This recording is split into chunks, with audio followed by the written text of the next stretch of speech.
Alright, this is a quick video on the assembly of the mantel clock project that we're working on. I've already created all 4 of the parts right here based on the sketches that I made earlier. I also just changed the colors of them just to make it a little bit easier to understand. And I also do not have any routed edges on them at all. So it's just the size of the boards. We're going to go ahead and assemble it. So if you have the screen, you can open that. Otherwise, we'll go new, standard.iam. create, which is the assembly file. First part that I want to pull in here is going to be what everything is the grounded part. It's the one that all of them are going to go to. So we're going to want to go ahead and have the bottom as our first part. If we kind of go to the home view right here, zoom out a little bit, go ahead and place that right there. Escape on the keyboard will clear out that one. Come over to the bottom, right click it, and ground it. Got a little pin on it now. That way we can't move it around. Alright, so we got the bottom. From here, next up, let's go ahead and bring the sides in. So we're going to go to Place, Side, Open. If we want to, we can, if you remember this, rotate, rotate on the X. It depends on how you drew yours. That's how I drew mine. Place a couple of those, hit escape. And again, I'm in the home view, so this is, in this case, this is the front. Mine's looking a little funky, so I mean, I'm going to have this right side. This is going to be like my front of my clock. This is going to be my side, so that's important to make sure you know what you're doing there. Alright, so we need 3 constraints whenever we work with rectangular stock or wood stock. A little different than the project we worked on before. So we're going to go to constraint. We're going to do all 3 of them the normal mates, okay? Might have to change the solutions a little bit, but that's how we're going to do it. So the first thing we're going to do is we're going to put some glue there. I call it glue because it's kind of like, hey, where would I be clicking on to do what I need to do? And there. So what that does is that, flushes that up right there, okay? So that's 1. That's good. We'll hit apply.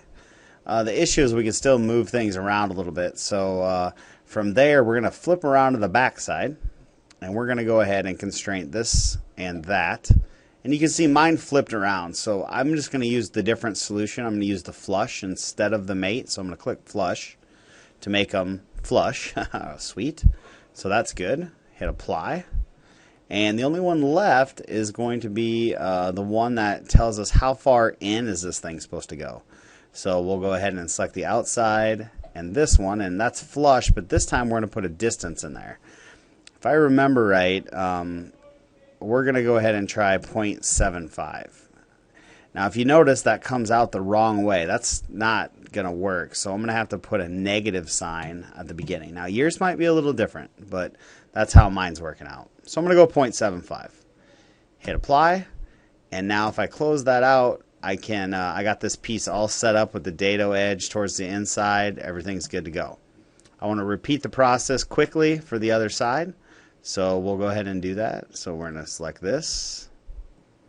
We're going to select the bottom of that. Okay. And I'm going to hit apply. If you notice, my groove's going the wrong way, so I'm hoping that when I flush these... Oh, I messed that up, didn't I? I have to hit cancel, undo, because I needed to actually flip this thing upside down, didn't I?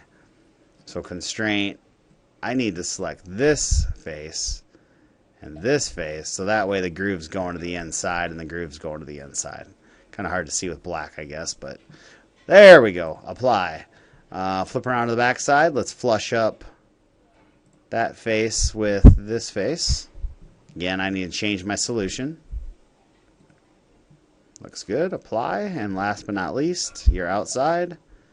Remember, I set that at 0.75. And we might change that later. So this one's a positive number. Sweet. Apply. We're good. Next up is going to bring the top and the decorative top. So I'm going to go ahead and place the top first. Open. And then I'm just going to hit escape on the keyboard. And I'm also going to place the decorative top as well right now, just to get it out of the way. And escape. So the decorative top gets centered on this top. All right, so what we're going to do is we're going to constrain our glue first. We're going to glue these puppies together. In our case, we're going to screw it together, but that's all right. Okay, so that's the first one. Next one will be here to here. We'll have to flip that so it looks good. Now, you got some distance in here. We need to know what the difference between that distance is, okay? So we need a number that's going to move this thing to where it's supposed to be. Rather than guessing on it, we can do the math to figure that thing out. So basically, if we know that this piece is 11 inches long, this piece is 9 3/4 inches long, we can do the math to figure out the distance on that. I'm going to do this on the fly here because I didn't write it down, but you'll get what I got going on here. So 11 divided by 2 is 5.5. 9, sorry about that. 9 3/4 is the length of this piece. That divided by 2, I don't know off the top of my head. 4.875. So what I need to do is I need to go 5.5 minus 4.875. So both of those divided by 2, 0.625 should be my offset. And that looks awesome. Apply. And guess what? You're going to do the same thing for your widths. Okay, so you're going to basically say, all right, we're going to put a constraint here and a constraint here, and it's flushed, but we're going to need to know the difference of those two. This is where it might change depending on what you did for your pieces, and we're working on a little bit different design there, but we're seeing what we can do there. If you ever want to, I'm just going to X that out for real quick. If you ever want to know like how big something is, you can always go to your Inspect tab. Distance, I do that every once in a while, and I just click on like this line. That's 3.5.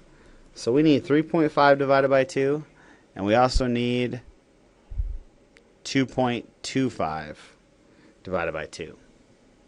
All right, so we'll go back to assembly, constraint, this and this. Flush those up, and bring my calculator back up, and we have 2.25 divided by 2. That's one number I want to write down. So I'm just writing this on a scratch piece of paper right now so I don't forget, because that's a lot of numbers in my head. 3.5 divided by 2, 1.75. Subtract that away from 1.125. And wow, look at that. That's actually the same offset.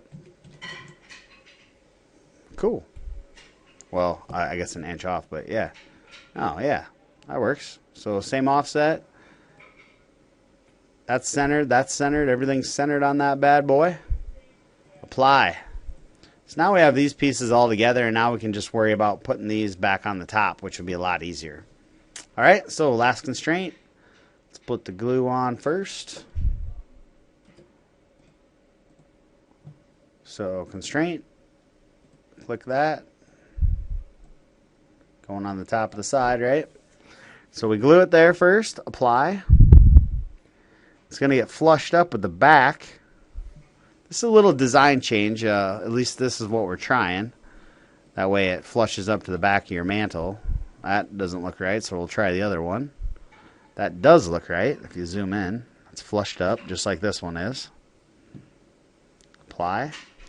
And now I believe your distances should be the same. So I think you should be able to flush up these two ends and just with no offset. And that should all be lined up. Apply. And that's your multicolored clock. Boy, that looks ugly. Sure looked a lot nicer with red oak, but that's what we got to start with. That's a lot of processes in there to do the assembly, but that's what we want to work on today and get that thing all set up. Now, when we go to do our drawings, we're actually going to router this decorative top piece here and kind of put that all together. We'll router all the way around this one. We'll only router one side here, and we'll router 3 sides, 3 sides, front faces and some things there.